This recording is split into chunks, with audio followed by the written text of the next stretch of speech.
Matt Lenihan Boxing Social in association with Empire Fight Store and our Kings. We just had some of the best Sam Jones lines, but Matt, they weren't what recorded. what what did you just say to me then, Matt? What did you just say to me before uh, we started uh, rolling? I said, but there's a reason I said it. I says the most impatient man ever. But there But was a why? reason. Why? So, Why? because I messaged you obviously last week, sent you a message going, look, let's do it, but yeah, no worries. So sent you a message. You're like, yeah, 12 should work today. You're like, oh, sorry, a little bit busy. No worries. Push it back. Push it back. Can we do it today? Yeah, now. Let's do it now, right this second. All right, mate. Because you know All me, right. right? Link gets It's sent. my day Waited. isn't structured. My day is chaos. So if I can get 5 minutes in, you've been asking me for days to do it. So and people think I like, oh, has he asked for interview? Like, mate, no, No, I no, don't no. ask ever for interviews. Fucking hell. No, So I so you've ask. asked me. So I'm just like, do you know what? I've got like 20 minutes. Let's fucking rack and roll, Shan. Well, look, a few things I want to discuss. Did So you see Jerome Boots Ennis's performance at the I weekend? watched it in the morning, and I said on another outlet who asked me to do an interview. I said that I don't want to give an interview because I don't want to watch the highlights. I want to watch the whole thing. But I watched the whole thing, and the fight went not how I expected. I knew Boots would win the fight, but I thought Stanionis would put up a lot more of a sterner challenge than he did.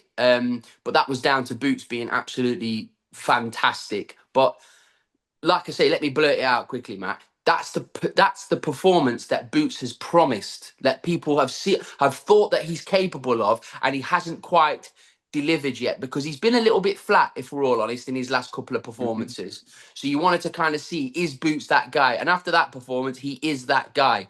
Number one welterweight in the world, providing obviously Crawford's moved up, but he's the number one welterweight in the world. But yeah, stunning performance from Boots, and that's why you saw Edward jumping up and down in the ring because you thought his investment's going to come good here. So that's the reason why I believe he was jumping up and down like that.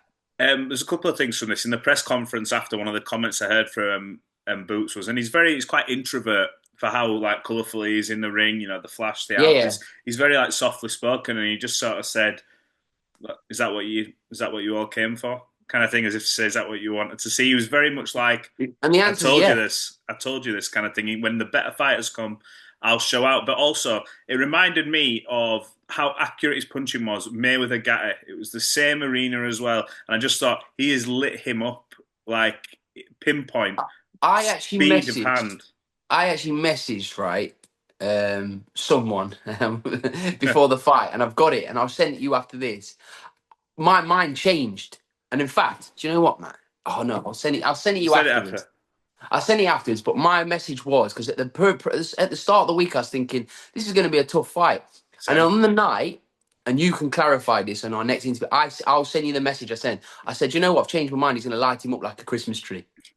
In those words. In Yeah. those words. And yeah, he did. Brilliant performance. Looking forward to see what's next for Boots.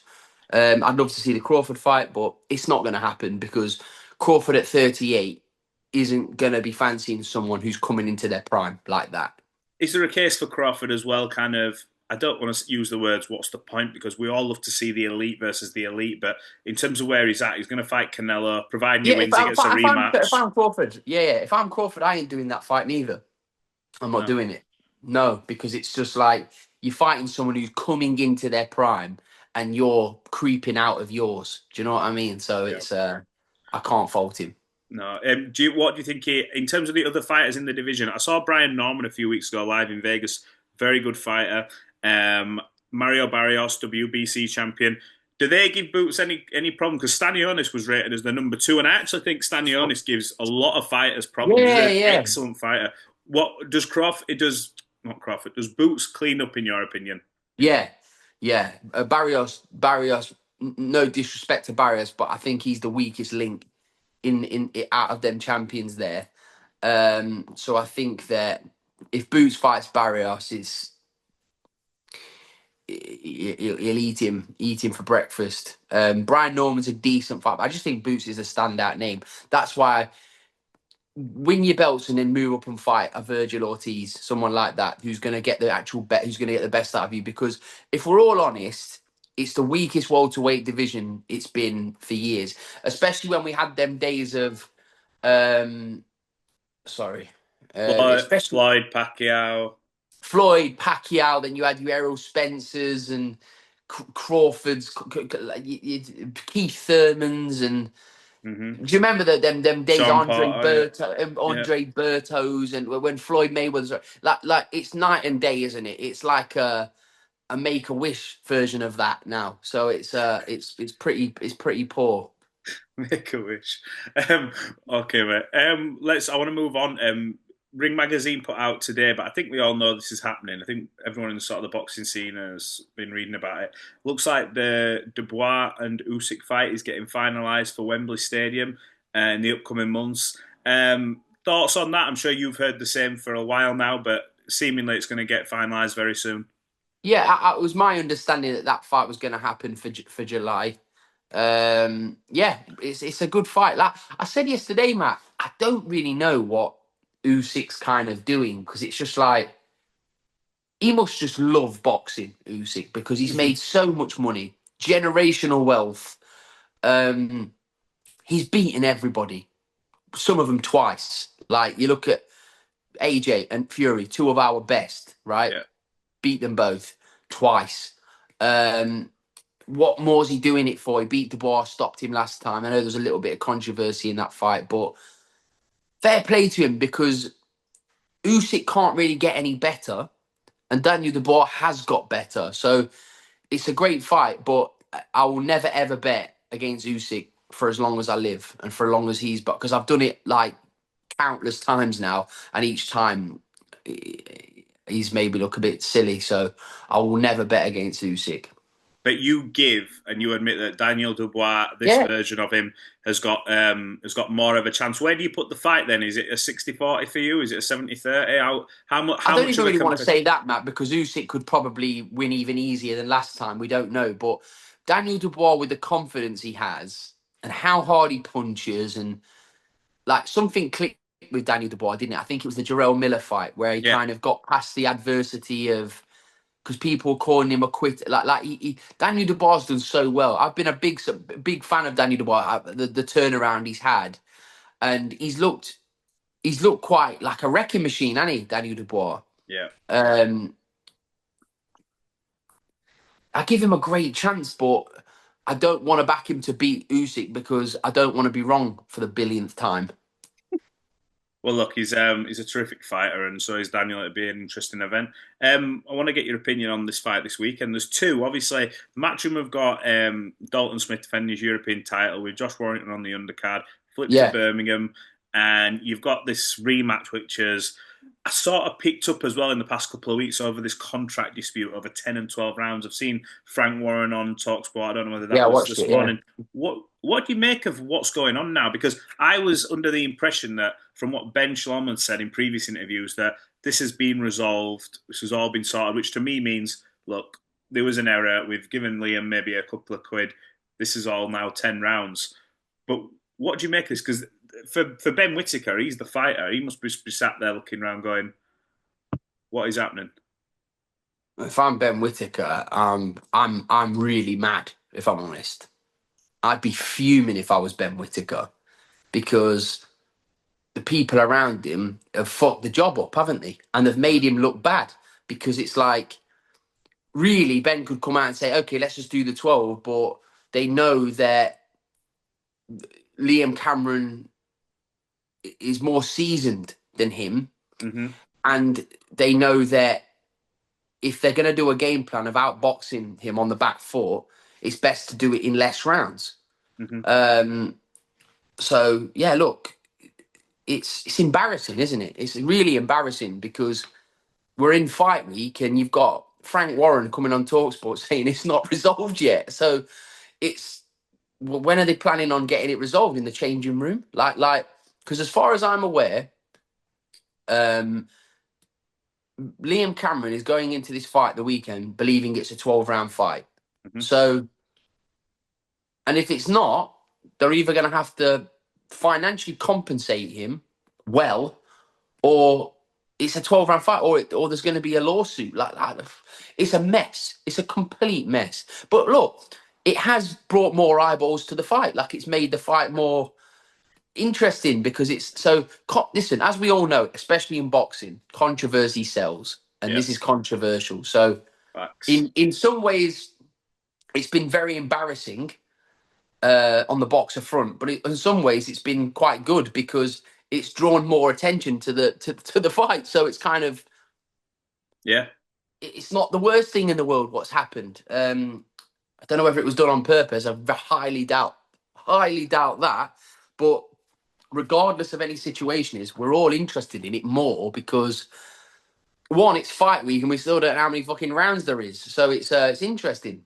I've got to ask you. So, in this situation, people spoke to me when the contracts come out. So, obviously, Ben gets one to sign, and so does Liam. So, will they both get separate contracts and ones? Do you think Ben has Yes. signed? So, has Ben looked at it and gone 10 rounds, sign, and then Nah, he's looked Ben at would 12, or start. Ben Ben would have would. signed a 12? Like, what's happened here? I don't know because Ben would sign the contract, but he would have a team in place to make sure the contract is read.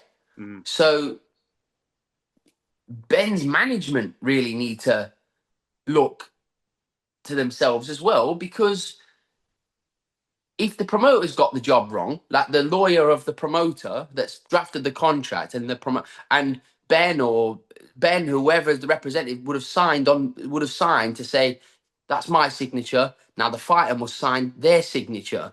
So two lots of people would have looked at that contract and both not clocked the rounds on it. That's what's more alarming to me. Could Ben have been given one for 10 though, and Liam can give him one for 12? No, because I don't know. Maybe, These but this is what I'm interested to see this week and questions that need to be asked because I'm well, like, but even surely even you both get the same if contract with yeah, different money or whatever. if that's the case, that is a possibility as well. Because I don't know how they would operate doing those type of things. But in normal case, one fighter would get one contract, the other fighter would get the other contract. It's signed by the promoter. Mm-hmm. So what's probably happened is Ben's had a contract. His probably says 10 on it, which has Yeah, been cleared, and they've sent Liam Cameron a contract to say it's 12 rounds. yeah, So it's a royal fuck up. yeah. Um, I want to pivot now to Jack Catterall. So I was reading, and I'm sure obviously you're the one in the know, so you can shed some light on this. Um, Rumors of negotiations for a Harlem Eubank fight, big fight coming up, etc. Seeing all these things floating around on the internet. What can you tell me about Jack Catterall and what is coming up? Um, that's my mum trying to get hold of me. You see, she'll Oh, probably ring about 40 more times while I do this interview. it's all right. Um, so there's been few conversations, but there's been nothing like Nothing concrete. papered. Yeah, No, nothing papered and no numbers mentioned. So until that's the case, then there's no real meat on the bone. But my question would be is that look, Harlem's come out, who's someone who I like very much, get on very well with him and his team. Great guy, Charlie B, his coach. I know his manager obviously really very well, Jamie Conlon. I got that phone call. Jamie Conlon was like, "Yeah, let's do the fight." And I thought they meant Conor Walker, but he said no, Catterall. I was like, what? Like, and then I kind of like sat on it and I thought, okay, like that's rang Jack, and Jack was like, what? And then he kind of went, same as me, he went, okay, all the big boys are spoken for at the moment. They're all fighting against each other. So listen, why not? Um, and then it kind of like when Jack we kind of accept the challenge. Harlem's going back calling out Conor Ben. And Conor, that's an unrealistic fight. It's not happening. Conor Ben's fighting the biggest fight in British boxing. He's not fighting Harlem Eubank. It's not yeah. happening. Point blank, it's not happening. So it's kind of like we thought it was a bit of a bluff, and then we've kind of gone back and said, okay, we accept the challenge. So it depends what's happening. If the numbers are correct, we'll do the fight. No problem. Is he ready and in shape in case there's an issue Jack can, for Jack can May fight. 3rd or May Yes, 2nd? Jack can jump it. So yeah, putting that out there. If any of those boys pull out, Jack Catcher will walk straight into one of them fights. Yeah, that's what we want to hear. We want to see that. If anything goes, well, Going let me to say, America tomorrow. He's going to America tomorrow to train. So if one of those boys pull out, Jack Catcherall's got his groin guard, two gum shields, his shorts, Let's go. He's ready to go. He's ready to go to Times Square and walk into one of them fights. So if any one of them boys pull out, you know who the first call should be. Magic. Yeah, I think that's about it, pal. If I'm honest. Any news on any potential signings? And I've seen you obviously post regarding Adam Macker and all that. What? Yeah, yeah, Pleased to get that over the line. yeah. It's a phenomenal signing. Everybody wanted to sign Adam. Everybody wanted to sign him. So for me to get his signature was massive. Um, Big news regarding his promotional deal and his debut, because his debut is going to be unbelievable. Yeah, It's an iconic place in the world as well, so it's going to be fantastic. a Magic. I'm sure you can't tell me anymore because the promoters will want to do that Yeah, I'll get into themselves. trouble. Yeah, don't want to do that for you. Look, appreciate you jumping on short notice here and now. Boom, let's go. Yeah, nice one, We'll Matt. we'll catch up again soon, mate. Thank you. Nice one, mate. See you in a bit, mate.